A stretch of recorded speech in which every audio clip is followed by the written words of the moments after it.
All right, so we are going to look at personality and different approaches to psychology. Cool. So first we'll do learning approaches. First one is the behavioral perspective. So a reminder that the behavioral perspective agrees that everything about us comes through our learning and our behavioral reinforcements, not through our biology. And they believe that personality is shaped by reinforcement and consequences, like you see in the picture. B.F. Skinner, if you remember that guy, he was famous for Skinner's box. He disagrees with Freud that personality is fixed in childhood because obviously, if it was, then behaviorism wouldn't really work. So he instead believes that personality is always developing through rewards and punishments.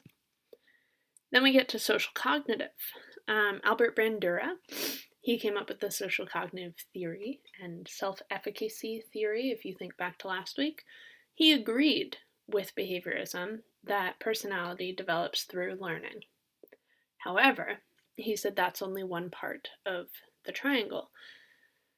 So, the behavior is important, but also the environmental factors are important, and the personal factors, so cognitive, affective, right?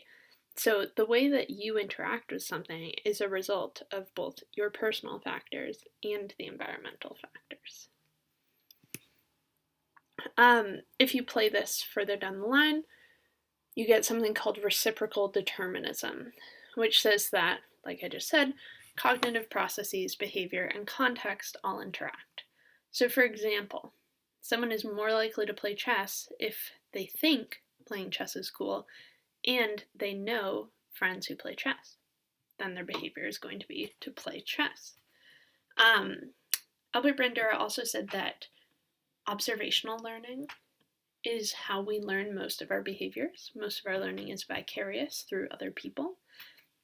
And he also, like I said earlier, came up with the theory of self-efficacy, that our level of confidence in our own abilities is going to shape our personality.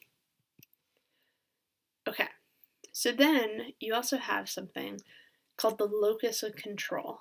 Julian Rotter is the one who came up with this. Locus of control is a belief about the power that we have over our lives, and this is different from self-efficacy.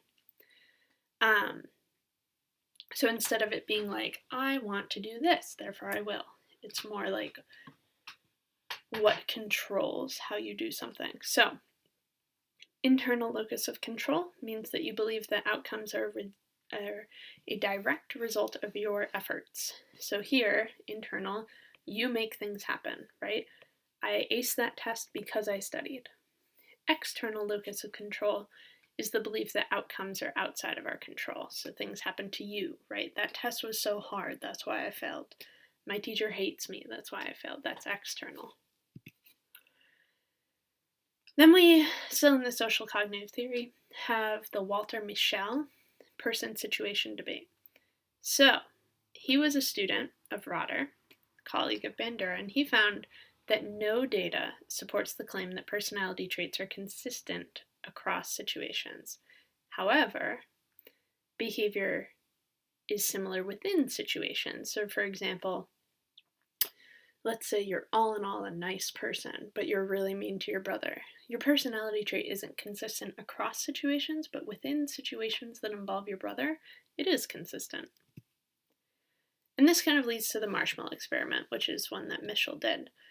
I'm sure you've heard of the marshmallow experiment. Basically, you give a preschooler a marshmallow, and you say, okay, if you can wait 10 minutes, you can have 2 marshmallows. And this is just like a freeze frame of a kid during those 10 minutes.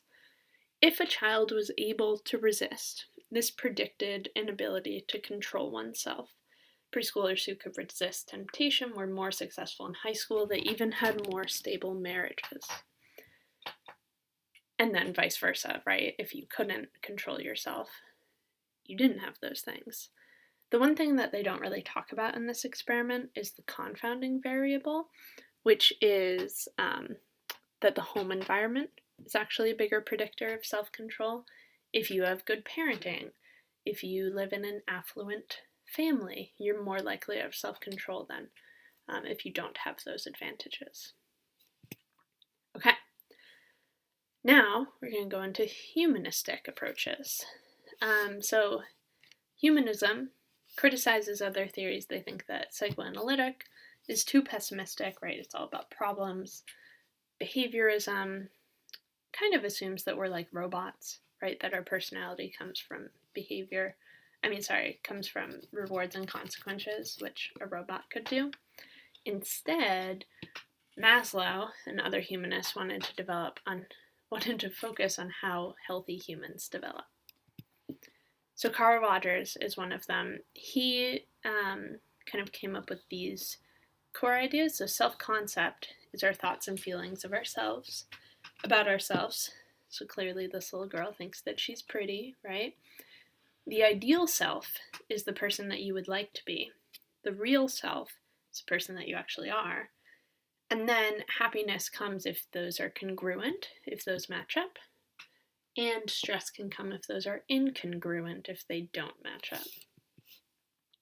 Then we get to biological.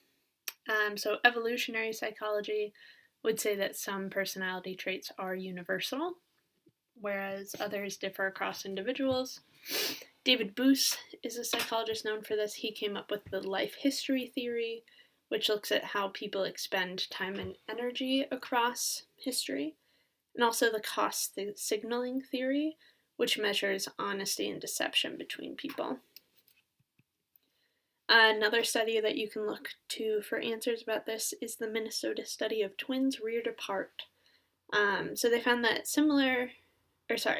identical twins had similar personalities regardless of being brought up together or apart, which then shows that there is a certain amount of personality that is inherited from your parents.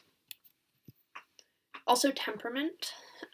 Temperament is pretty consistent across the lifespan, especially two dimensions of temperament. So one is reactivity, which is how we respond to new or challenging stimuli, and the other is self-regulation, which is our ability to control our response.